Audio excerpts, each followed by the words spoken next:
तो तेरे काउंट हो जाएंगे ना। रुक जाओ, मैं ऐसा चीज बनाऊंगा सबके काउंट होंगे जिसकी टी शर्ट नहीं है। हाँ भाई। सर ये जो नई वाली टी शर्ट है ना, वो एक हफ्ता पहन रखते रहता है, देख ले कितना फेमस है वन रूफ। आइए शुरू करते हैं बेटा, क्लास 9th। कौन सी? ठीक है, आइए बेटा, मैं आप लोगों को चैप्टर पढ़ा रहा था स्ट्रक्चर ऑफ एटम के अंदर, और एटम के स्ट्रक्चर पढ़ते वक्त अपन ने कुछ क्लासेस के अंदर पहले ही चीजों को एडवांस में सीख लिया है कि एक्चुअली में फर्स्ट से लेकर 10-20 तक के अपन ने सारे एलिमेंट्स को लिख लिए हैं। और साथ के साथ मेरे बच्चे अपन ने क्या किया है,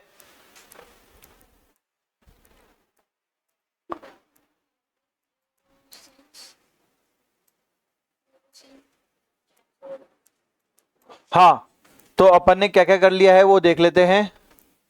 अपन ने समझ लिया था कि किस तरीके से हमारे स्ट्रक्चर ऑफ एटम होता है, उसमें क्या क्या चीजें होती है, इलेक्ट्रॉन, न्यूट्रॉन और हमारे पास है प्रोटॉन। पर आपको ये भी तो समझना है ना कि यार ये इलेक्ट्रॉन, प्रोटॉन और न्यूट्रॉन साइंटिस्ट ने पता कैसे किया। साइंटिस्ट को पता कैसे चला कि ऐसी भी कोई चीजें होती हैं। तो उसी के लिए बेटा हम पहला हमारा इलेक्ट्रॉन की खोज पढ़ने वाले हैं। क्यों आशीष भाई? इलेक्ट्रॉन की खोज, आशीष भाई, हाँ, इलेक्ट्रॉन की खोज कैसे हुई वो देखेंगे। अगर हम देखें इलेक्ट्रॉन की खोज कैसे हुई, तो उसके लिए एक एक्सपेरिमेंट किया गया। इस एक्सपेरिमेंट का नाम रखा गया कैथोड रे एक्सपेरिमेंट। बहुत ही अच्छा एक्सपेरिमेंट है। इसमें क्या करेंगे बेटा, हम एक ग्लास ट्यूब लेंगे। क्या लेंगे? Glass tube. और उस ग्लास ट्यूब में से बेटा हम क्या कर लेंगे, पूरी तरीके से उस ग्लास में से वैक्यूम पंप लगाकर उसमें पूरा वैक्यूम क्रिएट करेंगे। ठीक है, हमने क्या किया बेटा, सुन ले। ग्लास ट्यूब लिया, ग्लास ट्यूब के अंदर हमने वैक्यूम लगाया, वैक्यूम से हमने क्या करा, उसकी एयर को धीरे धीरे क्या करा, खींचना शुरू कर दिया। ठीक है, परफेक्ट। इस ग्लास ट्यूब के अंदर हमारे पास में 2 रॉड्स कनेक्टेड है। लेट आए हो सर आप पूरे पूरे 40 मिनट, पीछे जाओ। चलो, इसमें क्या है, हमारे पास में 2 रॉड्स है हमारे पास में। एक तो बेटा यहां पर रॉड है, एक यहां पर रॉड है, और इस रॉड्स को हमने बैटरी की टर्मिनल से कनेक्ट कर दिया। आप लोगों को बैटरी पता ही है, बैटरी देखिए अपने गाड़ी की बैटरी, उसमें एक पॉजिटिव होता है, उसमें एक नेगेटिव होता है। तो पॉजिटिव और नेगेटिव टर्मिनल से कनेक्ट कर लेते हैं। मेरी बात को ध्यान से सुनेंगे, याद करेंगे, आइंदा मैं कभी पूछूंगा गलत नहीं बताएंगे। जो रॉड हमारी नेगेटिव टर्मिनल से कनेक्ट होती है उसको बोलते हैं कैथोड। क्या बोलते हैं? जो रॉड हमारी पॉजिटिव टर्मिनल से कनेक्ट होती है उसको क्या बोलते हैं? एनोड। पॉजिटिव वाली एनोड, नेगेटिव वाली कैथोड। पॉजिटिव वाली एनोड, नेगेटिव वाली कैथोड। कभी भी गलत नहीं बताएंगे। जो रॉड हमारी नेगेटिव टर्मिनल से कनेक्ट होती है बैटरी के, वो होता है कैथोड। जो पॉजिटिव से, वो एनोड। बैटरी पे जैसे ही हमने ऑन किया, स्विच ऑन किया, यहां पर कुछ होने लग गया। सर ये क्या होने लग गया, समझाता हूं मैं आपको। धीरे धीरे हम एयर को खींच रहे हैं। जब ये इसके अंदर एयर भरी हुई थी, नॉर्मल एटमॉस्फेयर प्रेशर, तब कुछ भी नहीं हुआ। सर तब क्यों कुछ नहीं हुआ? क्योंकि मैं समझाता हूं मेरे बच्चे, एयर एक इंसुलेटर होती है। आप लोगों को ये पता है what is insulator, what is conductor? बताए तो, इंसुलेटर कंडक्टर कुछ पता है? चुप रहे मैडम, कुछ पता है अपन को इंसुलेटर कंडक्टर? हाँ, मैंने बस 2 वर्ड बोल दिया, मैं समझ गया कि थोड़ा बहुत आता है। देखो भैया, कंडक्टर वो सब्सटेंस होता है जिसके थ्रू बिजली कंडक्ट हो सकती है। इंसुलेटर वो होता है जिसके थ्रू बिजली कंडक्ट नहीं हो सकती है। ठीक है, तो यहां पर एयर एक इंसुलेटर होती है मेरे बच्चे। हवा जो होती है नॉर्मल, वो इंसुलेटर होती है, बिजली को कंडक्ट नहीं कर सकती है। ठीक है, ये मैं थोड़ा आधा सच बोल रहा हूं, आधा झूठ है आधा सच है। ठीक है, जैसे जैसे धीरे धीरे मैं एयर निकालूंगा ना बेटा, हम ये देखेंगे कि इस ग्लास फिल्ड ट्यूब के अंदर फ्लोरोसेंट लाइट जो है ना वो चमकने लग जाएगी। फ्लोरोसेंट लाइट जो है वो यहां पर क्या होगी बेटा, चमकने लग जाएगी। धीरे धीरे एयर के पार्टिकल्स जो हैं वो आयनाइज हो जाएंगे। या फिर मैं ये कहूं कि यहां से नेगेटिव यानी कि इलेक्ट्रॉन्स के पार्टिकल्स बीम ऑफ लाइट को क्रिएट करेंगे। समझ में आया आप लोगों को? और वहीं से साइंटिस्टों को ये पता चला कि यार ये ग्रीन लाइट यहां से यहां जा रही है, यानी कहीं ना कहीं करंट के अंदर कुछ ना कुछ नेगेटिव होता है, यानी पार्टिकल्स में कुछ ना कुछ नेगेटिव होता है। और उस पार्टिकल्स के नेगेटिव को उन्होंने क्या बोला? इलेक्ट्रॉन्स। क्या बोले बेटा? कोई दिक्कत वाली बात है? इसको एक्सपेरिमेंट के माध्यम से देखेंगे मेरे बच्चे, ध्यान से देखेंगे। मैं आपको एक एक चीज समझाऊंगा एक्सपेरिमेंट के अंदर। मैं वीडियो लगा रहा हूं, इसके अंदर देखोगे आप, सबसे पहले ये ट्यूब है, ये ग्लास ट्यूब दिख रही है आप लोगों को? अच्छा, ये इसका टर्मिनल, ये इसका टर्मिनल दिख रहा है आपको? कनेक्टेड है बेटा बैटरी, अभी बैटरी दिखेगी, अपन इसको आगे बढ़ाते हैं, आपको बैटरी देखने को मिलेगी। ठीक है बच्चे? है नहीं बेटा, आवाज नहीं डाल सकते अपन। चलो, ये हमारी बैटरी से कनेक्टेड ट्यूब है हमारे पास में, ये हमारे पास में वैक्यूम पाइप है, यहां से हम एयर को निकालेंगे। कैथोड, चल भैया बता, कैथोड मतलब कौन सा टर्मिनल के साथ जुड़ा हुआ है? नेगेटिव। पॉजिटिव से कौन सा जुड़ा होता है? एनोड। ठीक है, चलो परफेक्ट। तो ये हमारे पास में दो रॉड्स हो गए हमारे पास में, ये वैक्यूम का पाइप हो गया बेटा, इससे हम एयर को निकालते जाएंगे इसमें। जब हम इसको ऑन करेंगे तो करंट दौड़ेगा बेटा, मस्ती से करंट को दौड़ाया जाएगा, दौड़ाया जाएगा, दौड़ाया जाएगा।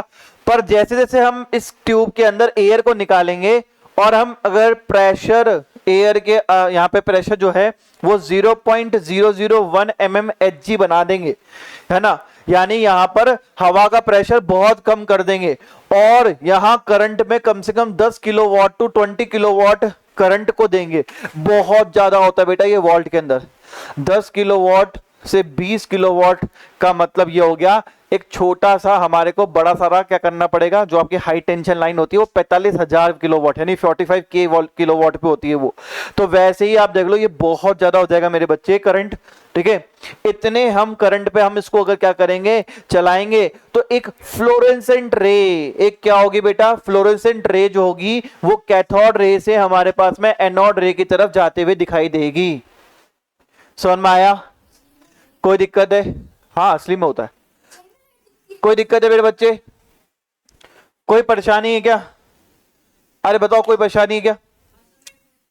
अरे तेरे को तो बहुत परेशानी है, तेरे को तो जीवन में है।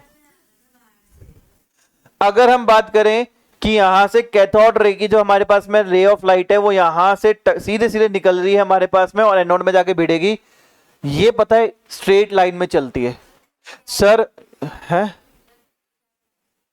सर चैप्टर नंबर 3 पढ़ा रहा हूं। हाँ, एक्सपेरिमेंट बता रहा हूं, कैथोड रे एक्सपेरिमेंट।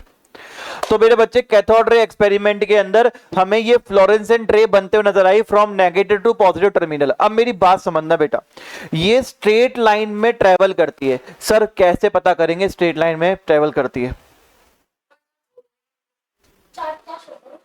कैसे पता करेंगे? हाँ सर, ये भी ठीक है। और हाँ, स्क्रीन लगाकर देख सकते हैं अपन कि भैया ये हमारे पास स्ट्रेट लाइन का करेगी। साथ में हम कुछ यहां पर कटआउट लगा सकते हैं, और वो कटआउट जो है उससे लाइन जो है वो जैसे एकदम इस टर्मिनल से उस टर्मिनल एकदम सीधी रेखा के अंदर दिखेगा कि हाँ वो पास हो रही है। ठीक है, तो इस तरीके से हम क्या कर सकते हैं, पता कर सकते हैं कि लाइट जो है वो स्ट्रेट लाइन ट्रेवल करती है। ये इसकी प्रॉपर्टी हो गई। सर और प्रॉपर्टीज क्या है? तो और प्रॉपर्टीज देखने को मिलेगी आपको। हमने क्या करा, यहां पर बीच में एक चक्का लगा दिया, ठीक है ना। अब जैसे ही इस पे लाइट फेंकी तो ये चक्का मूव किया। अब ये चक्का मूव किया मतलब कि ये जो लाइट है किसी ना किसी पार्टिकल की बनी है, क्योंकि आप खुद सोचो ये मूवमेंट कैसे हुआ, इसका ये चला कैसे? अरे तुम दोनों सो मत, ये मूवमेंट कैसे हुआ पंखे का? ये टरबाइन घूमा कैसे? जब कोई पार्टिकल आकर उस पर हिट कर रहे हैं, इस कारण से बेटा वो क्या हो रहा है, टरबाइन घूम रहा है। अगर पार्टिकल हिट ही नहीं करेंगे तो टरबाइन नहीं घूमेगा। तो यहां पे ये टरबाइन इसलिए घूम रहा है क्योंकि कोई पार्टिकल इस पे क्या कर रहे हैं, हिट कर रहे हैं। इसलिए बेटा इस लाइट के अंदर कोई ना कोई क्या होती है, काइनेटिक एनर्जी होती है। पार्टिकल्स जो होते हैं मोशन में होते हैं। यहां पर आओ बेटा, हमने क्या करा, इसके पास में पॉजिटिव वायर लेके आए या नेगेटिव लेके आए, तो पता है क्या हुआ, ये टुवर्ड्स ही पॉजिटिव क्या हो गई, मुड़ गई। जो अपने आप में शो करती है ये क्या है, नेगेटिव है, क्योंकि नेगेटिव वो पॉजिटिव अट्रैक्ट करते हैं, ये तो पता ही है। तो ये पॉजिटिव की तरफ घूमी है, इसका मतलब ये है कहीं ना कहीं ये क्या है, नेगेटिवली चार्ज पार्टिकल्स की बनी हुई है? हाँ हाँ, ठीक है, तो ये नेगेटिव वायर की बनी हुई है। सर ये मैग्नेट नहीं है, अभी हम केवल वायर्स लेके आए हैं या फिर हम चार्ज लेके आए हैं। मैग्नेट भी लेके आएंगे तो भी ये कहीं ना कहीं डिफ्लेक्शन करेगी, कहीं ना कहीं डिफ्लेक्शन करेगी। मैग्नेटिक प्रॉपर्टीज भी होती है इसके अंदर, ठीक है, वही इसके अंदर नेक्स्ट दिखाएंगे। चलो, हम मैग्नेट लेके आए बेटा इसके पास में, तो इसका कहीं ना कहीं डिफ्लेक्शन देखने को मिल रहा है हमें, यानी ये मैग्नेटिक प्रॉपर्टी भी रखती है, यानी they are affected by magnetic field. ये कहीं ना कहीं मैग्नेटिक फील्ड के द्वारा अफेक्ट किए जाते हैं मेरे बच्चे। कोई दिक्कत मेरे बात कोई दिक्कत समझ में आई आप लोगों को? चलो परफेक्ट। अब आते बेटा इसी को ही लाइव एक्सपेरिमेंट में करके देखते हैं, ठीक है ना, इसी को ही लाइव एक्सपेरिमेंट करते हैं। चलो, ये थोड़ा सा एक्सपेरिमेंट आपको देखना है, फटाफट से स्क्रीन पे देखो आप लोग, मैं कुछ नहीं बोलूंगा, आप लोग पहले एक्सपेरिमेंट देखेंगे।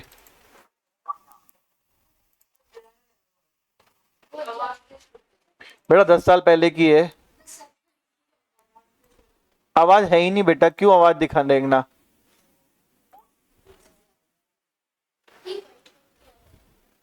पीछे कौन है? अच्छा वो है।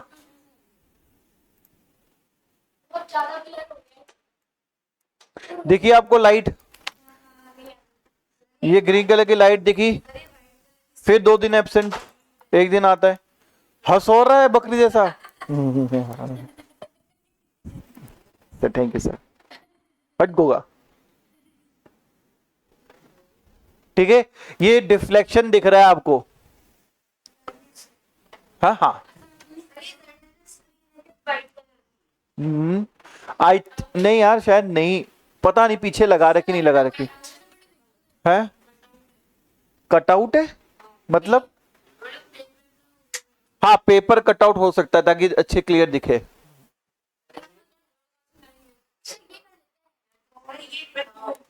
ये भी वो इसी भी लेगी आपको, ये भी देख लो क्या दिक्कत है।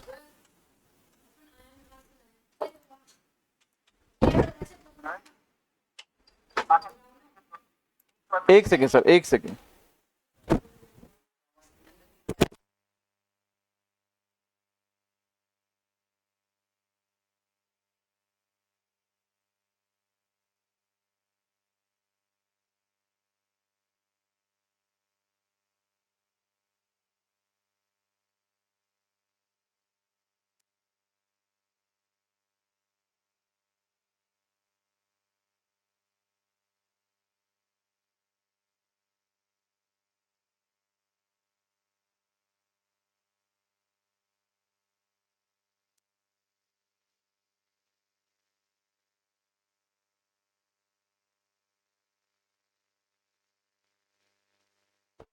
हाँ जी सर,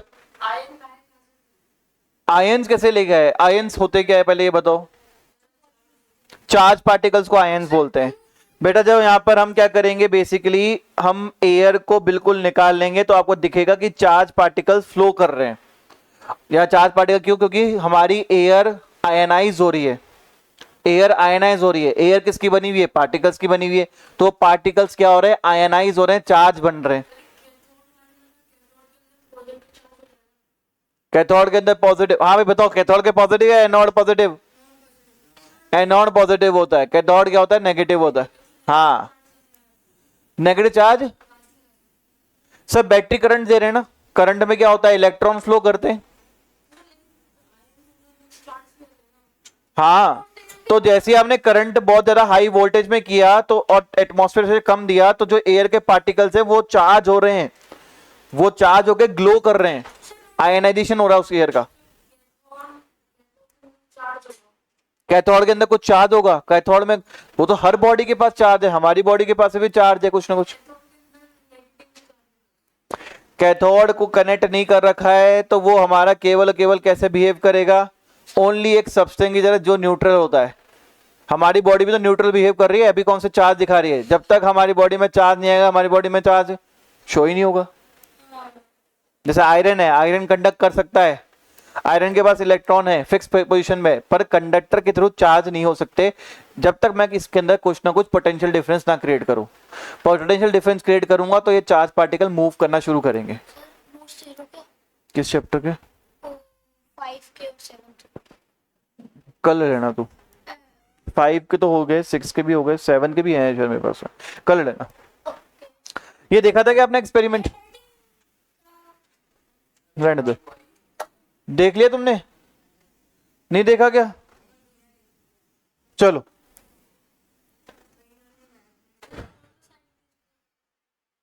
सर अपन को इससे क्या मतलब है, तू बता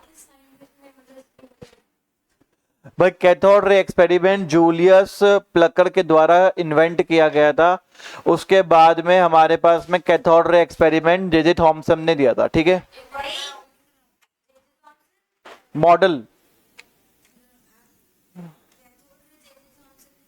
कैथोड रे तो जूलियस प्लकर ने किया है, ठीक है ना, 1858 के अंदर। क्या सर? सर हाँ बताओ।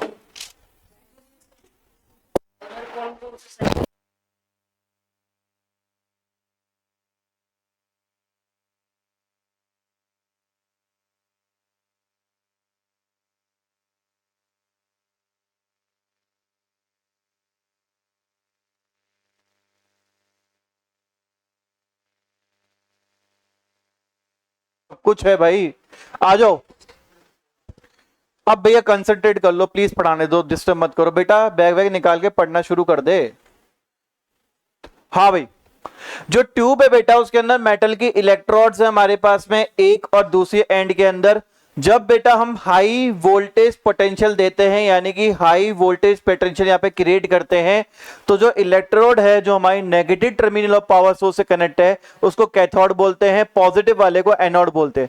और जो ट्यूब है हमारी वो भी हमारी कनेक्ट होती है वैक्यूम प्रेशर वैक्यूम पंप से, जिससे हम प्रेशर को कंट्रोल कर सकते हैं।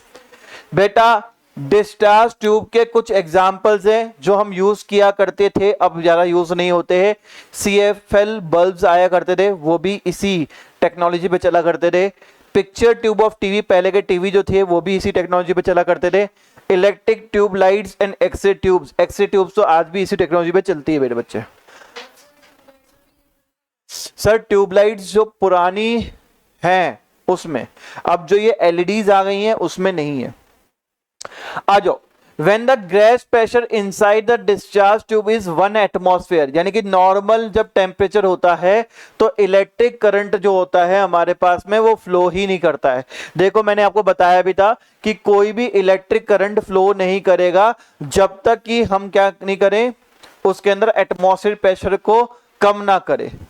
जैसे जैसे हम गैस प्रेशर को रिड्यूस करते हैं, लेके आते हैं 10⁻⁻² एटमॉस्फेरिक प्रेशर यानी कि 1 mmHg, एक पोटेंशियल डिफरेंस 10,000 वॉट का अगर डालते हैं हम, तो इलेक्ट्रोड जो है, इलेक्ट्रिक करंट जो होता है वो फ्लो करना स्टार्ट करता है, फ्लो करना स्टार्ट होता है, यानी गैस जो होती है वो आयनाइजेशन करना स्टार्ट करती है। द कलर ऑफ लाइट जो होता है depend on the nature of gas taken discharge tube. जो कलर होती है हमारे पास में, जो हमारे पास में लाइट का कलर है वो डिपेंड करता है हमारे पास में कौन सी गैस आपने ली है, गैस के ऊपर डिपेंड करेगा मेरे बच्चे। अगर आप देखोगे कि अगर नॉर्मल एयर आपने ली है, नॉर्मल एयर ली है आपने और इस टेम्परेचर पे, इस एटमॉस्फेयर प्रेशर पे लेके जाए हो, तो आपको उसका कलर मिलेगा magenta red, magenta red colour दिखेगा आपको। और हमारी जो नियॉन लाइट्स होती हैं, जो आपने देखोगे कई यूट्यूबर्स अपने नेम लिखवाते हैं अपने उसका नियॉन लाइट के अंदर, नियॉन ट्यूब्स के अंदर, वहां पर हमारे पास में यही टेक्नोलॉजी से नियॉन लाइट्स का कलर जलता है, ठीक है।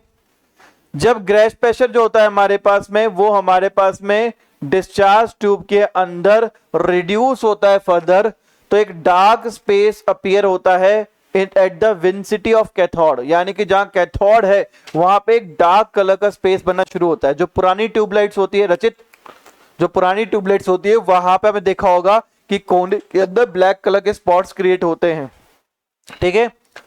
और जैसे जैसे बेटा मैं गैस प्रेशर को और कम ले जाऊंगा 10⁻⁻⁶, जो कि अपन ने देखा भी था अभी वीडियो के अंदर 0.001 mmHg, तो यहां पर लाइट जो होती है वो निकलना बंद होती है। End of the glass tube opposite of cathode fluorescence, यानी कहीं ना कहीं यहां पर ग्लास जो ग्लास ट्यूब होती है वहां पे फ्लोरेसेंट रे देखने को मिलती है।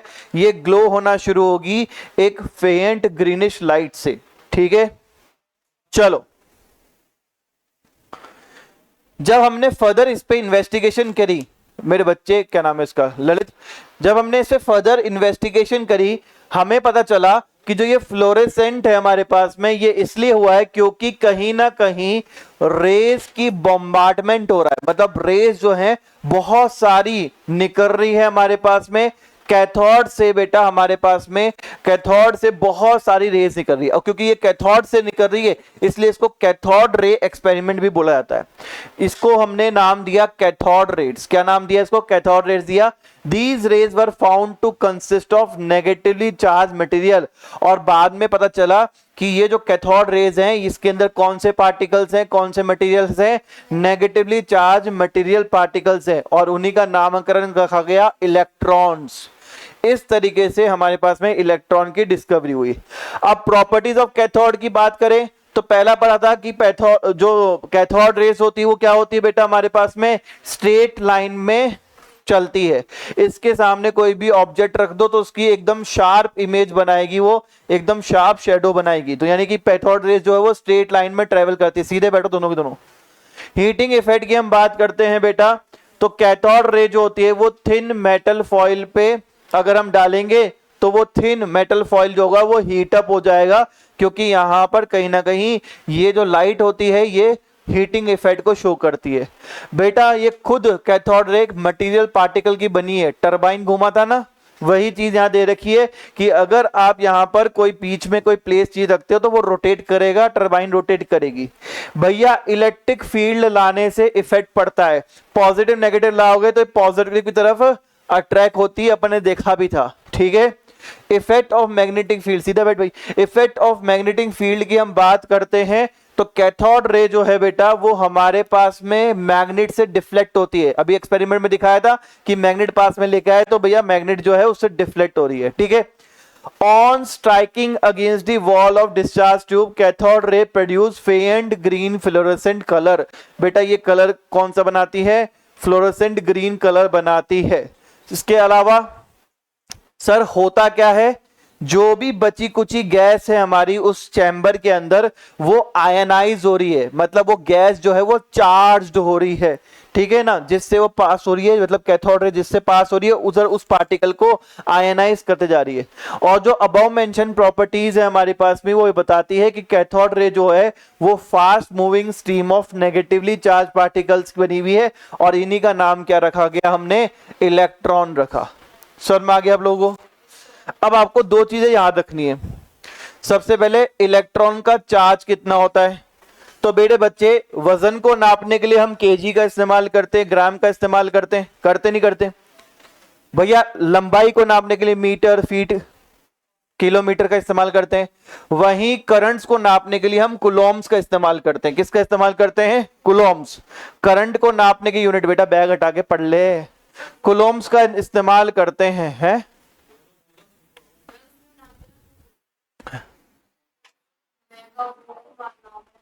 मेगावाट में सर गलत बोल रहे हो सर, मेगावाट में कैसे नाप सकते हैं? 10 मेगावाट का झटका लगा है? वोल्ट या वॉट? नहीं, कुलोम्स में नापते हैं। करंट की यूनिट कुलोम्स ही है। वॉट जो है वो पावर की यूनिट होती है, पावर ऑफ इलेक्ट्रिसिटी करंट। बेटा सारे के सारे देखो आगे, 1.6 इंटू 10 की पावर -19 कुलोम्स ऑफ इलेक्ट्रिक चार्ज। ये हमारे इलेक्ट्रॉन का, एक इलेक्ट्रॉन का चार्ज है। आपको याद होना चाहिए बेटा, मैं आपसे पूछूंगा 1.6 इंटू 10 की पावर -19 कुलोम्स। मास की बात करें, अरे इसका मास बहुत हल्का है। एक जनरली चीज आपके दे रखी है बुक के अंदर, मतलब बुक के अंदर तो नहीं है अब, या है एक्चुअली देखना पड़ेगा, भूल गया मैं, पर हाँ ये चीज जरूर आपको याद रखना है कि अगर हम हाइड्रोजन का एक एटम लेके आए और एक इलेक्ट्रॉन को नापें तो बेटा हाइड्रोजन का जो एटम है वो 1840 टाइम भारी होगा, मतलब ये उससे भी हल्का है।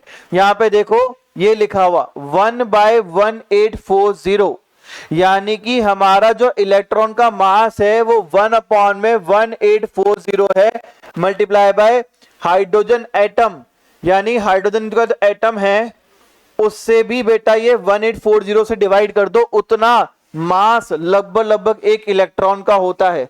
और वैसे अगर ग्राम में बात करें,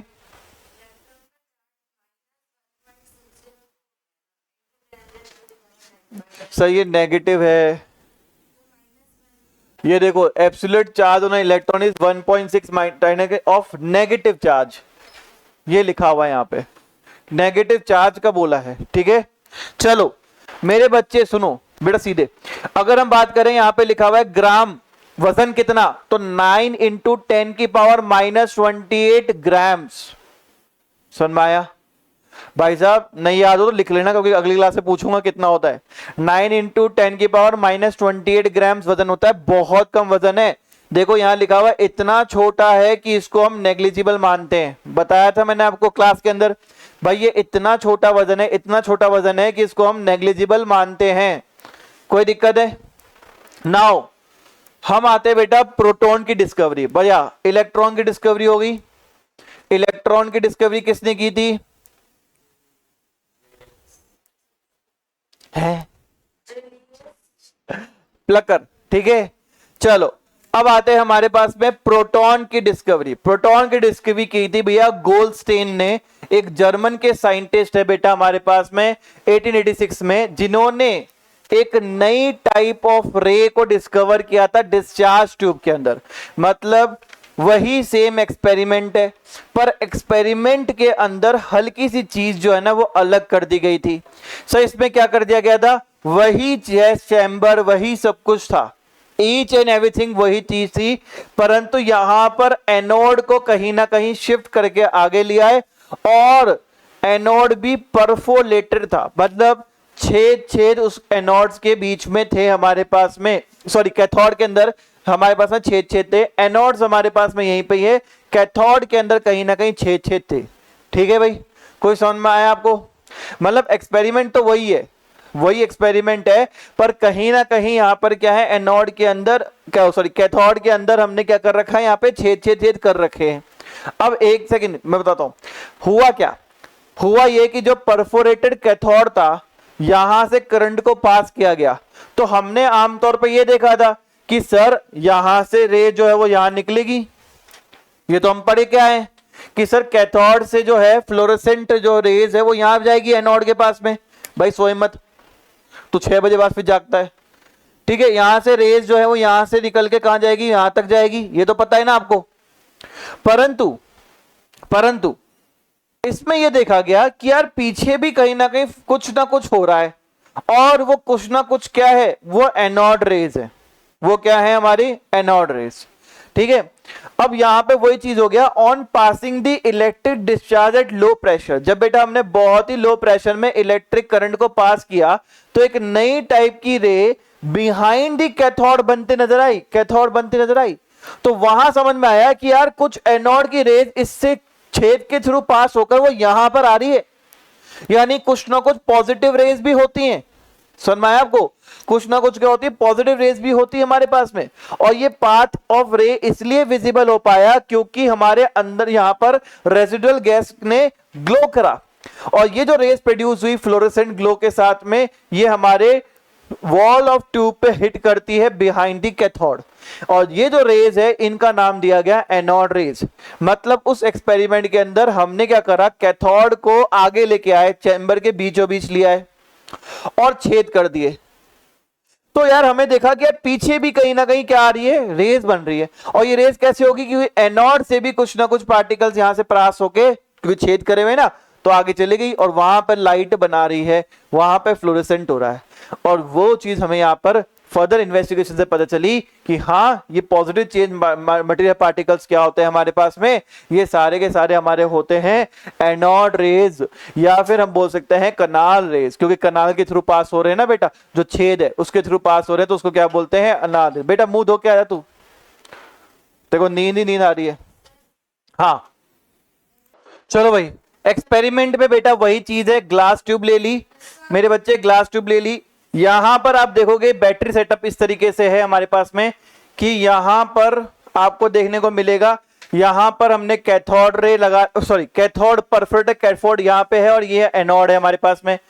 जैसे ही बेटा हम क्या करेंगे, यहां से इसको एटमॉस्फेयर प्रेशर को कम कर कर हमने यहां से जैसे ही बिजली को पास किया, आप देखोगे कि यार ये कुछ ग्रीन कलर की लाइट यानी ग्रीन फ्लोरोसेंट लाइट तो यहां बन रही है, पर कुछ यहां पे भी परफोरेटर से क्या हो रहे हैं, रेज यहां पे निकल रहे हैं जो कि इस पे हिट कर रहे हैं, ये यहां पर हिट कर रहे हैं, ये फ्लोरेसेंट स्क्रीन पे क्या कर रहे हैं, हिट कर रहे हैं। और ये जो है कहीं ना कहीं ये बता रहा है कि भैया कुछ ना कुछ पार्टिकल्स यहां पे आ रहे हैं।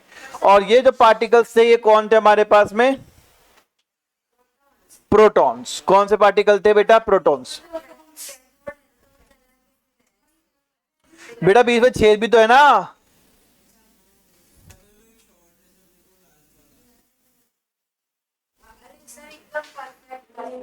कौन सा,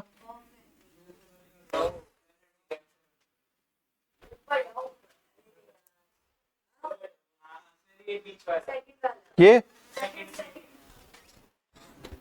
देख लो।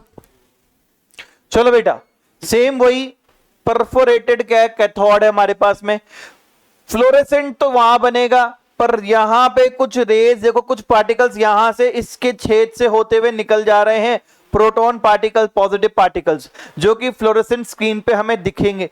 तो वही चीज कहीं ना कहीं पता चल रही है अपन को कि वो क्या है हमारे पास में, पॉजिटिव पार्टिकल्स। क्या है बेटा, पॉजिटिव पार्टिकल्स। और अच्छे से देखते हैं बेटा, और अच्छे से देखते हैं, आपको समझ में आएगा। हाँ यही है, यही लगाना है।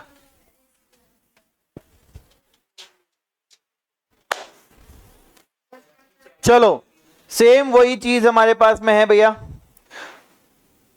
चलो ये है परफोरेटेड, हमारे पास में क्या, हमारे पास है परफोरेटेड कैथोड है हमारे पास में। यहां हमारे पास में एनोड है बेटा।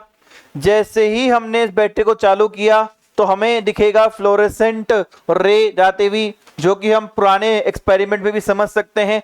पर हाँ, हमें इसके पीछे यानी कि इसके जस्ट पीछे भी कुछ पार्टिकल्स नजर आएंगे जो कि फ्लोरेसेंट स्क्रीन पे बनते हुए नजर आएंगे, जो कि ये बताते हैं कि वो कौन से पार्टिकल्स हैं, पॉजिटिव पार्टिकल। क्योंकि कुछ पॉजिटिव पार्टिकल इस छेद से होते हुए निकल जाएंगे, इस छेद से होते हुए निकल जाएंगे। हैं सर ये हमारे पास में हाइड्रोजन के एटम्स है, यहाँ पे हाइड्रोजन गैस डाल रखी है, हल्की है, बहुत हल्की है।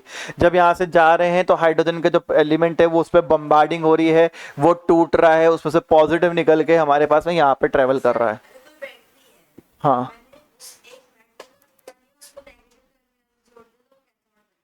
हाँ हाँ चलो। और यहां पर आप देखोगे मेरे बच्चे कि ये सारे के सारे पॉजिटिव आयंस जो है वो यहां से पास होकर हमारे इसके ग्लास ट्यूब के बैक पे लग रहे हैं। यहां पर अगर आप फ्लोरेसेंट स्क्रीन लगा दोगे तो आपको दिखेगा यहाँ पे पार्टिकल्स बॉम्बार्डिंग करते हुए, जो कि कहीं ना कहीं ये साइंटिस्ट को पता चलता है कि यार कुछ ना कुछ पॉजिटिव पार्टिकल्स भी होते हैं। ऐसा ही नहीं है कि नेगेटिव पार्टिकल्स हैं, पॉजिटिव पार्टिकल्स भी पाए जाते हैं। और उसका नाम क्या रखा गया, प्रोटॉन पार्टिकल्स। ये देखो प्रोटॉन पार्टिकल्स, क्या रखा गया बेटा, प्रोटॉन पार्टिकल्स। कोई दिक्कत है, ये हमारे आपको जानते होंगे इनकी शक्ल। अरे यार रोज का उठना बैठना नहीं है तुम लोगों का। भैया आ जाओ, इसकी प्रॉपर्टी सेम कैथोड रे वाली प्रॉपर्टी के जैसी ही है। देखो क्या है, स्ट्रेट लाइन में ट्रेवल करेंगे, उसमें भी स्ट्रेट लाइन था। मटेरियल पार्टिकल का कंस्टिट्यूट होता है, मतलब कुछ ना कुछ मटेरियल पार्टिकल होगा। टर्बुलेंस, टर्बाइन डाल देंगे, टर्बाइन घूमेगी बेटा। इलेक्ट्रिक फील्ड से डिफ्लेक्ट होता है ललित भाई, इलेक्ट्रिक फील्ड से क्या होता है, हाँ। फिर उसके बाद में मैग्नेटिक फील्ड से भी डिफ्लेक्ट होता है मेरे बच्चे। चलो, अरे इलेक्ट्रिक फील्ड वाला तो भूल गया। इलेक्ट्रिक फील्ड मतलब इलेक्ट्रिक फील्ड में नेगेटिव चार्ज होगा तो पॉजिटिव है ना ये, तो उधर अट्रैक्ट होगी, ठीक है ना, उधर अट्रैक्ट होगी। चलो अब प्रोटॉन की भी बारे में हमें दो बातें पता होनी चाहिए। सर बातें कौन कौन सी दो, सर पहली बात तो ये है हमारे पास में कि इसका मास सेम हमारा जितना इलेक्ट्रॉन का मास होता है उतना ही मास लगभग इसका ही माना जाता है, मास ऑफ प्रोटॉन। परंतु न्यूट्रॉन के कंपैरिजन में बहुत कम, ठीक है। चार्ज क्या होता है, जितना इलेक्ट्रॉन का चार्ज है ना बेटा, उतना ही चार्ज इसके पास होता है, 1.6 इंटू 10 की पावर -19 कूलम्स। पर इलेक्ट्रॉन का नेगेटिव था, इसका क्या होता है, पॉजिटिव, ठीक है। सीधे बैठेंगे भाई, मेरी क्लास में कोई भी नीचे नहीं बैठेगा एकदम। चलो सी, सी, सी फॉर कुलॉम्स, ठीक है। चलो कौशल भाई देखो, अब आते हैं न्यूट्रॉन की डिस्कवरी। बेटा 2 डिस्कवरी कर ली अपन ने मजाक मजाक में। न्यूट्रॉन की डिस्कवरी करना अपने आप में एक जटिल थे। साइंटिस्ट एक चीज को समझ चुके थे। जैसे मैं आपको बताता हूं, आप लोग अपनी नोट्स की कॉपी खोलो, मैंने आपको टेबल बनाई, वो टेबल बनाओ। देखो उस टेबल के अंदर एक चीज देखना, हाइड्रोजन का मास कितना है? हाइड्रोजन का मास कितना है जल्दी बताओ। और हीलियम का मास कितना है? चलो परफेक्ट। अब मेरी कहानी समझना, जो कि आपको लिखनी भी है। मेरी कहानी बड़ी इंपॉर्टेंट है। अरे यार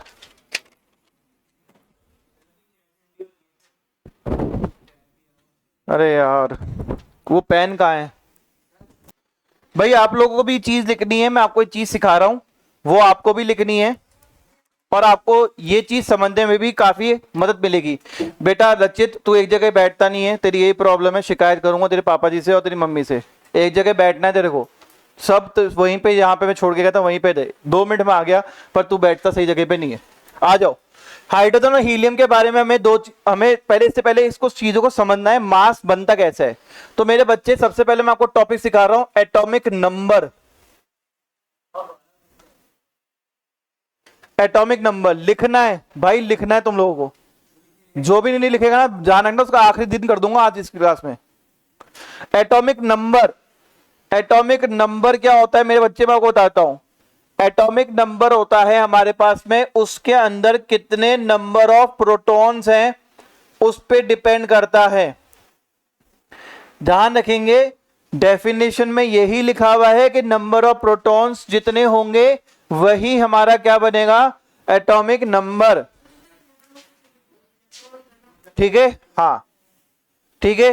वो अलग बात है कि जितने आपके नंबर ऑफ प्रोटॉन होते हैं इलेक्ट्रॉन में, नंबर ऑफ प्रोटॉन होते हैं इलेक्ट्रॉन में, उतने ही नंबर ऑफ इलेक्ट्रॉन होते हैं, उतने ही नंबर ऑफ इलेक्ट्रॉन होते हैं। जितने नंबर ऑफ प्रोटॉन हैं उतने ही नंबर ऑफ इलेक्ट्रॉन हैं, वो अलग बात है। पर कभी भी डेफिनेशन लिखते वक्त आप ये नहीं बोलोगे कि नंबर ऑफ इलेक्ट्रॉन के बराबर होता है हमारे पास में एटॉमिक नंबर। एटॉमिक नंबर को हमेशा नंबर ऑफ प्रोटॉन के अकॉर्डिंग ही देखा गया है। समझ में आया? नेक्स्ट, मास नंबर। हाँ, मास नंबर। अब मास नंबर कैसे बनता है किसी भी एटम का? तो भैया जितने नंबर ऑफ प्रोटॉन है, नंबर ऑफ प्रोटॉन्स है प्लस नंबर ऑफ न्यूट्रॉन्स है, उससे हमारा मास नंबर बनता है, उससे हमारा मास नंबर बनता है। यस सर, एटॉमिक मास बोलते हैं। Number of protons plus number of neutrons, दोनों को जोड़ देंगे तो क्या बन जाएगा, मास नंबर बन जाएगा। समझ में आया? अब सिंबल,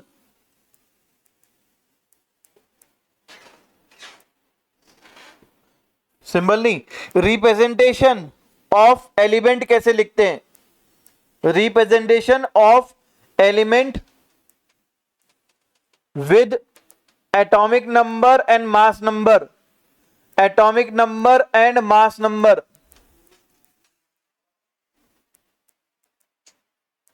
मास नंबर और एटॉमिक नंबर का यूज करके हम कैसे सिंबल को लिखते हैं बच्चे? लिख तो दिया न्यूट्रॉन है।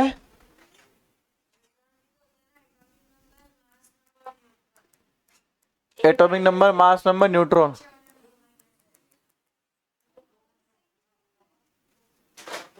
अच्छा वैसे कह रहा है क्या? हाँ तो देख लो, वो भी देख लो, वो मैं भी आप भी बताने वाला था। देखो सुनो, भाई एटॉमिक नंबर को हम किससे रिप्रेजेंट करते हैं, ए या जेड? जेड से। एटॉमिक नंबर को हम जेड से रिप्रेजेंट करते हैं। मास नंबर को किससे रिप्रेजेंट करते हैं, ए से। तो अगर हम एलिमेंट को लिखेंगे, अगर मान लो मैंने एलिमेंट लिखा फॉर एग्जांपल हाइड्रोजन, तो उसके फुट पे हम हमेशा एटॉमिक नंबर को लिखते हैं।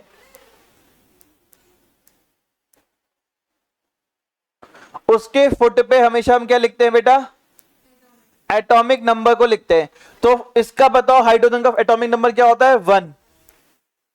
और इसके हेड पे हम मास नंबर लिखते हैं, मास नंबर क्या होता है, 1।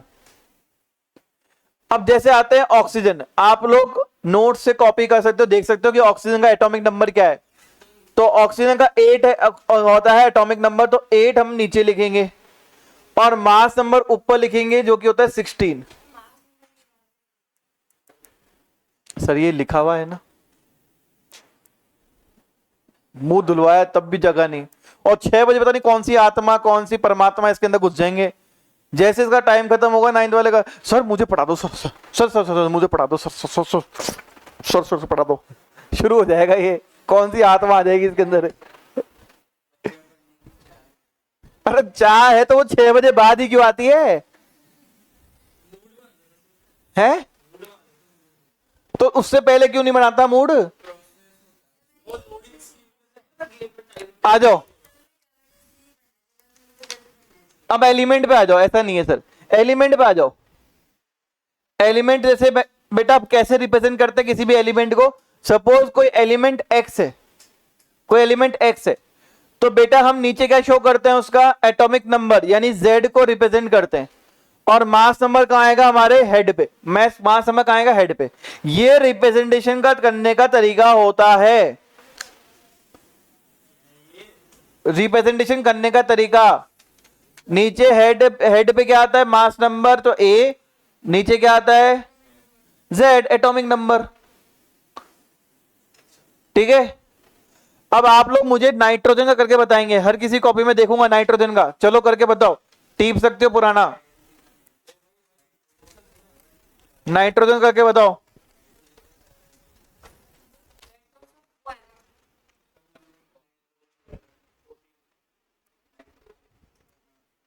गलत है, इसलिए सोता रहता है ये आदमी। गलत है, गलत है। सर ये देखो सर, हैं? 7 आता है। कॉपी ले ली। हाँ तो क्यों दी तूने कॉपी इनको, रिबो को?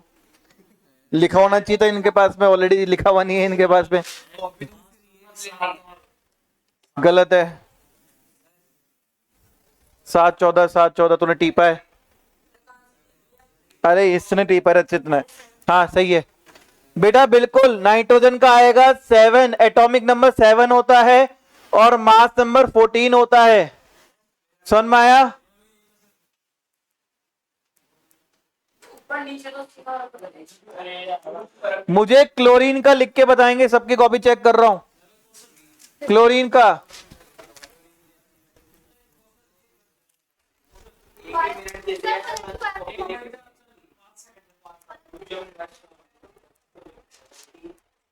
क्लोरीन का बताओ।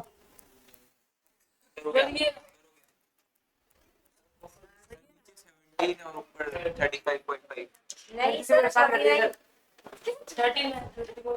अब आगे देखा हमारे पास टेबल आ गई सबको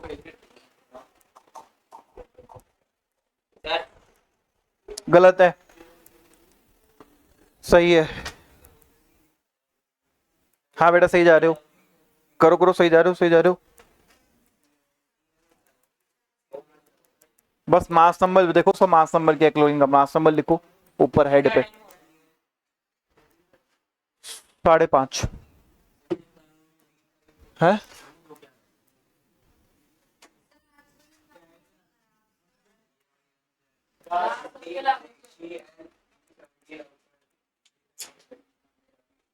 ठीक है 49, मैं 35.5 लिखवाया भाई।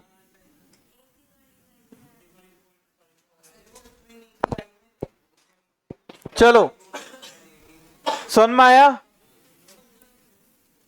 अब बेटा सुनना मेरी बात को, थोड़ा क्वेश्चन को ट्विस्ट कर रहा हूं, आप लोग दिमाग लगाना। एक एक्स एलिमेंट है, एक एक्स एलिमेंट है, उसके पास में एटॉमिक नंबर 20 अलॉटेड है, एटॉमिक नंबर 20 है। आपको मास नंबर निकालना है, मास निकालना है आपको। गिवन दैट सुन लो मेरी बात, सुन लो पहले। नंबर ऑफ न्यूट्रॉन जो है उसके अंदर, नंबर ऑफ न्यूट्रॉन जो है उसके अंदर वो 20 है। चलो बताओ,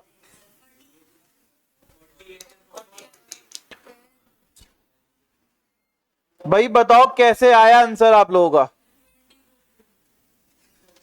तो देखो, अगर मैंने एटॉमिक नंबर 20 बोला है तो एटॉमिक नंबर बराबर होता है नंबर ऑफ प्रोटॉन के, यानी उसमें प्रोटॉन कितने होंगे? 20 होंगे ना मेरे बच्चे। तो नंबर ऑफ प्रोटॉन कितने होंगे? 20। और मास नंबर निकालने के लिए न्यूट्रॉन भी चाहिए मुझे, क्योंकि mass number number of proton और न्यूट्रॉन का सम होता है। तो कितना आ जाएगा? 40। आया समझ में? ये रहा ना मास नंबर निकालने का, वो तो बनाया हुआ था ताकि आपको जल्दी याद हो जाए। समझ में आया? हाँ?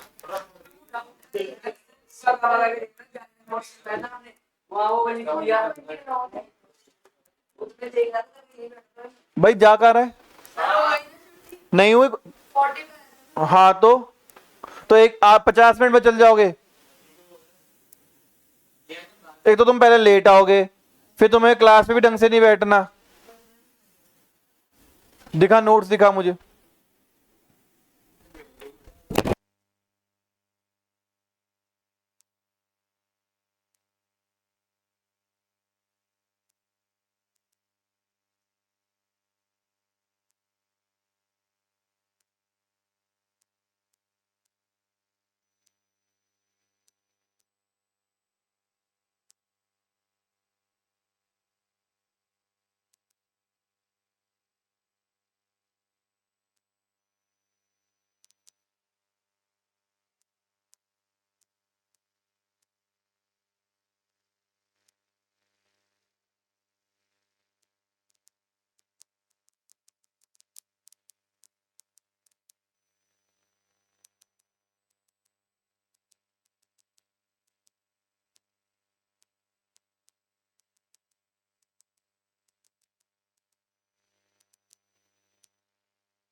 भाई मैं आपको क्वेश्चन दे रहा हूं, वो देखो।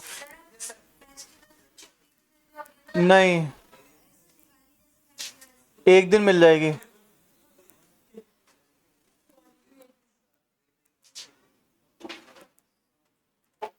कॉस्ट पीछे रह जाता है ना बैच के साथ।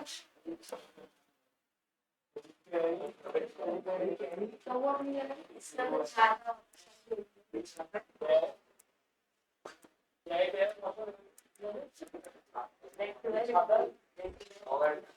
पढ़ लो भाई।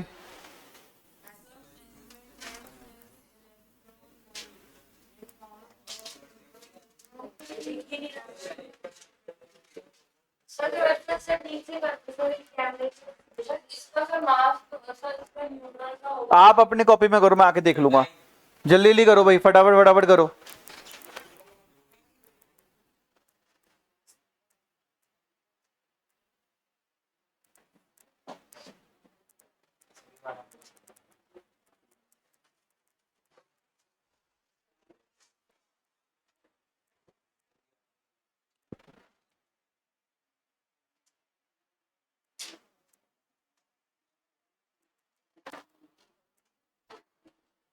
आगे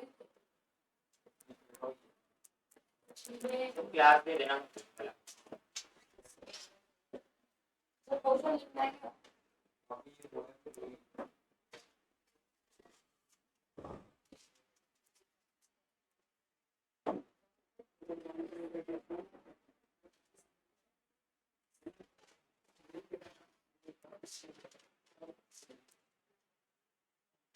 चलो, दोनों का आंसर मैं आपके कॉपी पे देख लूंगा, करके बताओ।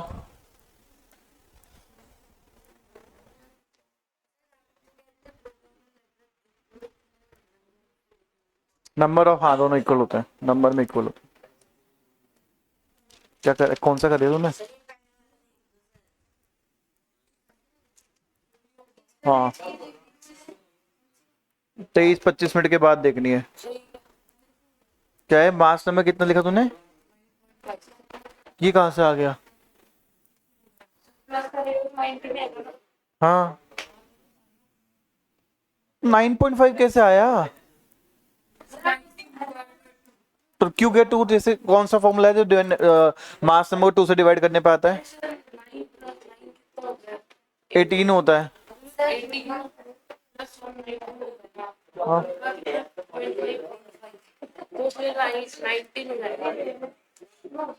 इसको बता, इसको बताइए कहाँ कहाँ नाइन, ये कौन सा क्या कर रहा है, पता नहीं, समझ ही नहीं आ रहा। दिखाना है, क्या कर रहे हो? अरे इसकी जरूरत ही नहीं है भाई, भाई उसी में सब कुछ है, क्यों दिमाग लगा रहा है तू? जरूरत ही नहीं है इसकी। हाँ सही है। सही वाला क्वेश्चन। पोटेशियम और कैल्शियम।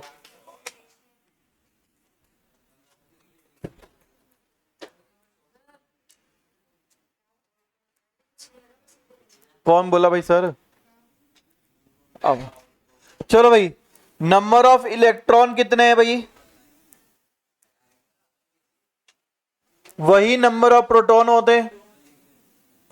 देख लो भाई, 9 हो गया। मास नंबर गिवन है, कितना है? 19। मास नंबर किससे बना होता है? Number of proton plus number of neutron से। नंबर ऑफ प्रोटॉन कितने हैं? 9। नंबर ऑफ न्यूट्रॉन निकालने हैं।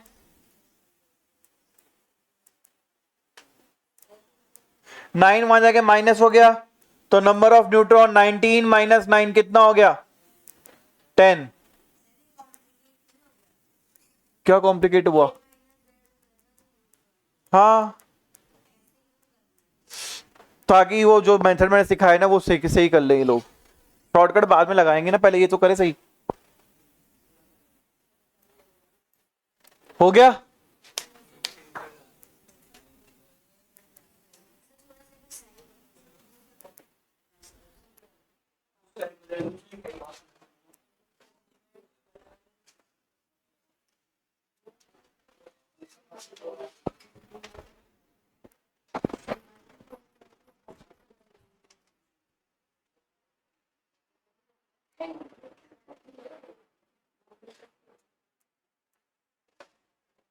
सेकंड करके बताओ भाई, सेकंड क्वेश्चन फटाफट से।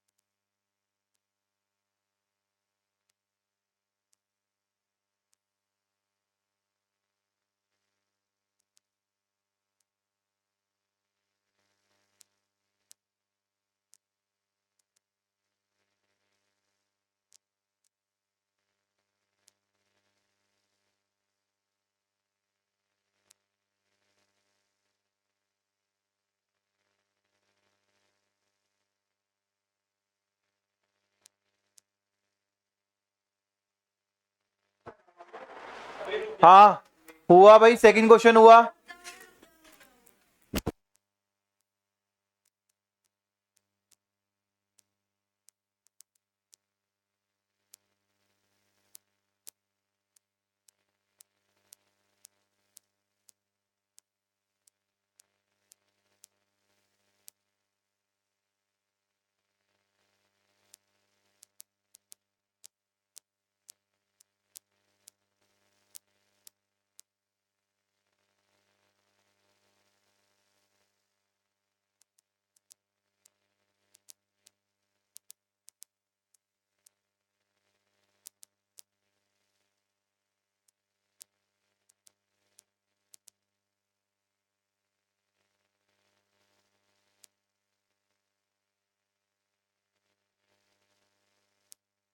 क्या कर रहे हो? सर नंबर ऑफ ये वाला चीज करवाने के बाद में भी वो नहीं आ रहा क्या second? Electron plus number of neutron is equals to atomic number number of electron number of proton plus number of neutron is equals to atomic number. Mass number. हाँ भाई एटॉमिक नंबर 19 दे रखा है, तो मुझे बताओ एटॉमिक नंबर का मतलब क्या होता है? एटॉमिक नंबर बराबर होता है नंबर ऑफ प्रोटॉन के बराबर, जो कि 19 गिवन है आपको मास नंबर गिवन है। मास नंबर क्या गिवन है आपको? 39। तो अगर मैं आपसे बोलूं कि एटॉमिक नंबर आपको गिवन है 19, मास नंबर गिवन है 39, तो आप मुझे क्या नंबर ऑफ न्यूट्रॉन नहीं निकाल सकते क्या? कैसे निकालोगे? देखो सिंपल सी बात है, मास नंबर का फॉर्मूला लगाओ। मास नंबर फॉर्मूला होता है number of proton number of neutron, number of proton और नंबर ऑफ न्यूट्रॉन।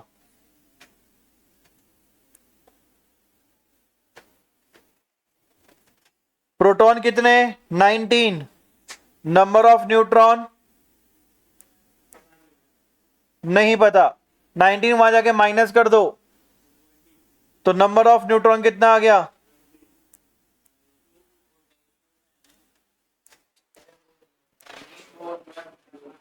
हाँ है, नाम सिंबल का पोटेशियम है, पर इसका मतलब ये नहीं है कि मैं यहां नाम पूछ रहा हूं, एलिमेंट फाइंड करने को बोल रहा हूं। अगर पूछ ले कि फाइंड द एलिमेंट एक्स तो आप लिख सकते हो, पर यहां तो मैं स्ट्रिक्टली इस पर जा रहा हूं। अरे ये दोनों क्वेश्चन सिमिलर टाइप के थे भाई, समझ में आया क्या आपको? अब इससे एक शॉर्टकट सीखना है। प्रोटॉन इलेक्ट्रॉन निकालने से अगर आपको केवल और केवल डायरेक्टली पूछ ले कि बताओ न्यूट्रॉन नंबर कितने हैं, नंबर ऑफ न्यूट्रॉन पूछ ले बेटा, तो आप सीधे सीधे ये बोल सकते हो, देखो यहां पे नंबर ऑफ न्यूट्रॉन में क्या हो रहा है भैया, 19, यानी कि प्रोटॉन में से माइनस हो रहा है, सॉरी मास में से माइनस हो रहा है प्रोटॉन, यानी कि एटॉमिक नंबर।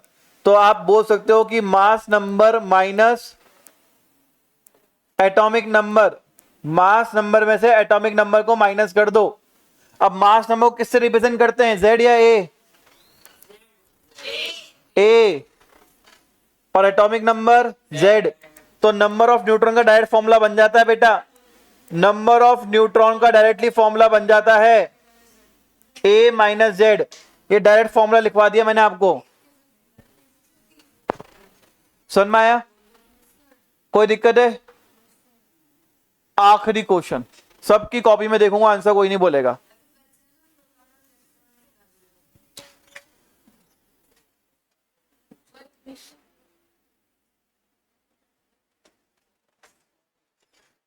ठीक है, चलो लास्ट दे रहा हूं बेटा मैं आपको क्वेश्चन, 2 क्वेश्चन दे रहा हूं, और दोनों क्वेश्चन को मुझे कॉपी में निकाल के बताएंगे।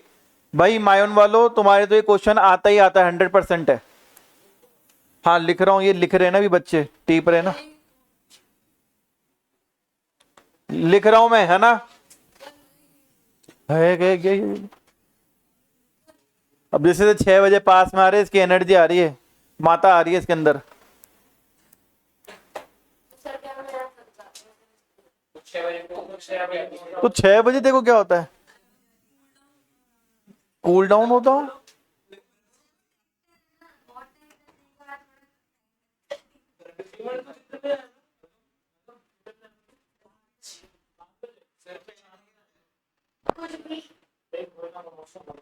करें?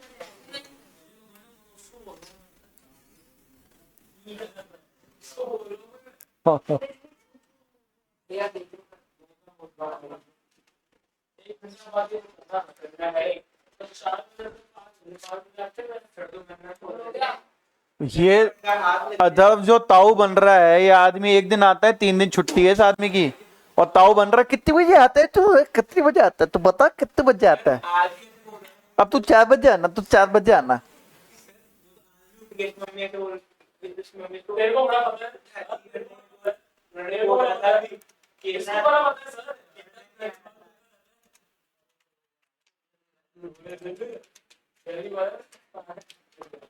चलो बेटा आओ,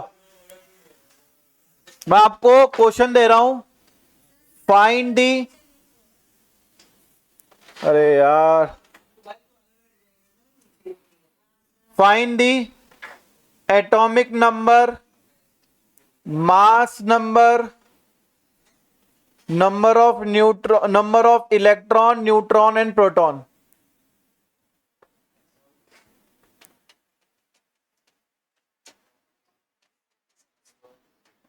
in the following cases, in the following cases।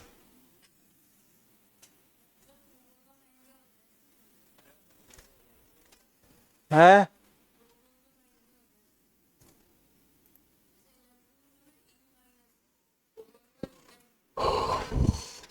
Proton का ऐसे कोई साइन नहीं है बेटा, P+ लिखते हैं वैसे, और E- उसको। हाँ, 92 238 यूरेनियम। हाँ सर, क्या बोल रहे हो आप? N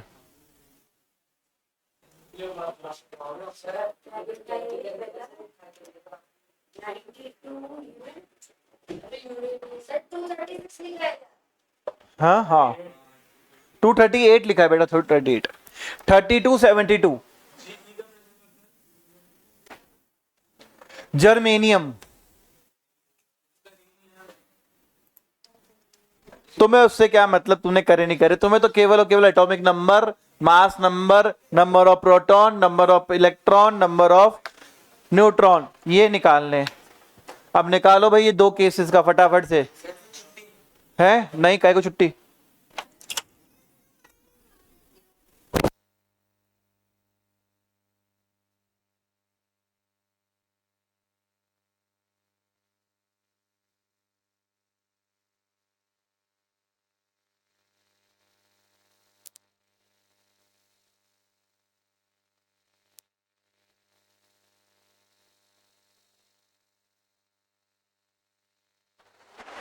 मैं आ रहा हूं भाई चेक करने के लिए, भाई जल्दी जल्दी करो भाई। किसका वेट कर रहा है तू? किसी का वेट नहीं करना है।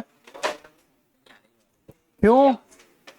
एटॉमिक नंबर नीचे 92 है, मास नंबर 238 है।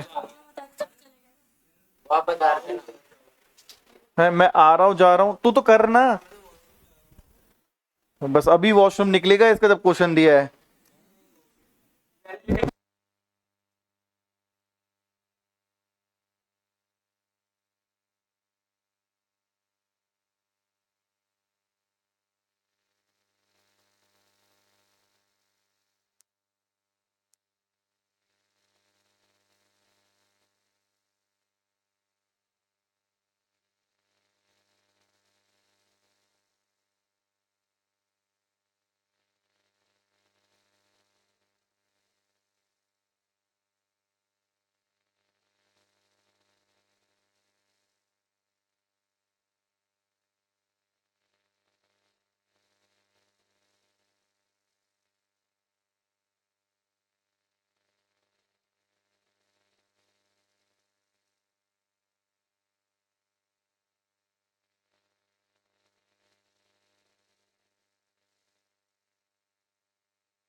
आओ,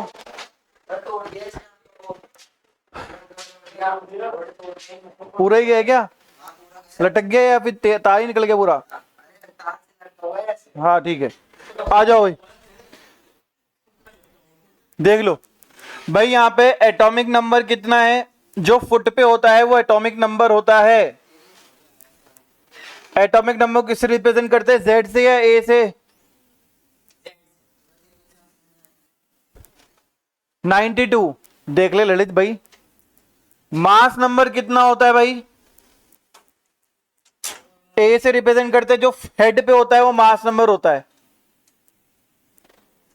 भैया। जो एटॉमिक नंबर है, जो एटॉमिक नंबर है वो होता है नंबर ऑफ प्रोटॉन के बराबर, और नंबर ऑफ प्रोटॉन जो होते हैं वो नंबर ऑफ इलेक्ट्रॉन के बराबर होते हैं, यानी कि 92, क्योंकि गिवन है। और मास नंबर निकालने का फॉर्मूला मैंने आपको लिखवाई दिया है, बताओ क्या होता है? Z माइनस ए माइनस जेड, ए माइनस जेड। हाँ sorry, neutron. Number of neutron निकालने का फॉर्मूला मैंने आपको बता ही दिया है। तो ए कितना है? 238 माइनस 92, आंसर आ जाएगा 146।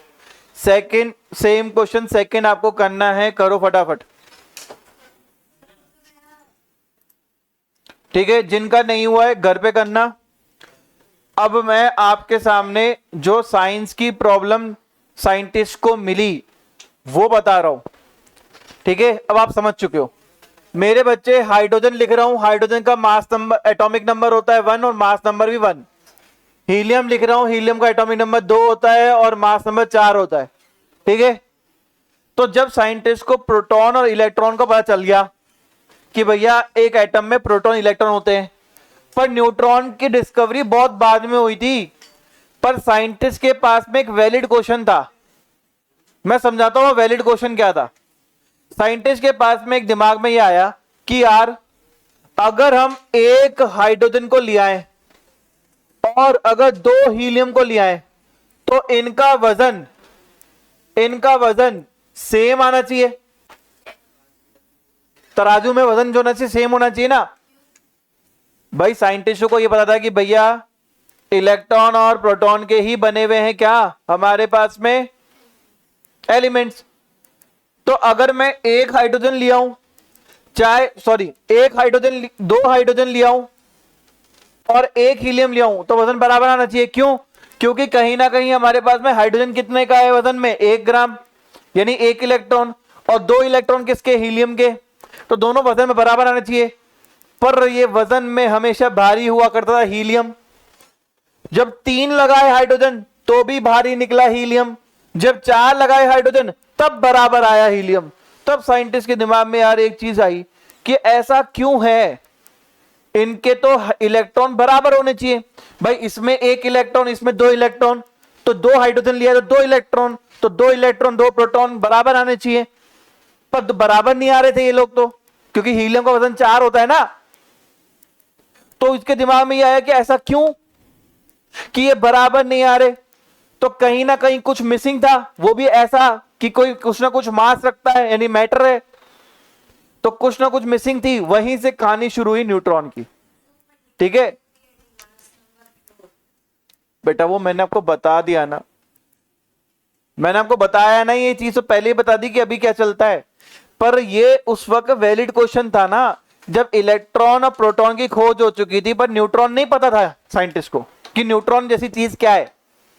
तो क्या हुआ कि जब हाइड्रोजन के एक तराजू के अंदर अपन ने 2 एटम रखे, यानी 2 इलेक्ट्रॉन 2 प्रोटॉन, और हीलियम में भी 2 इलेक्ट्रॉन 2 प्रोटॉन रख दिए, दोनों का वजन बराबर आना चाहिए था।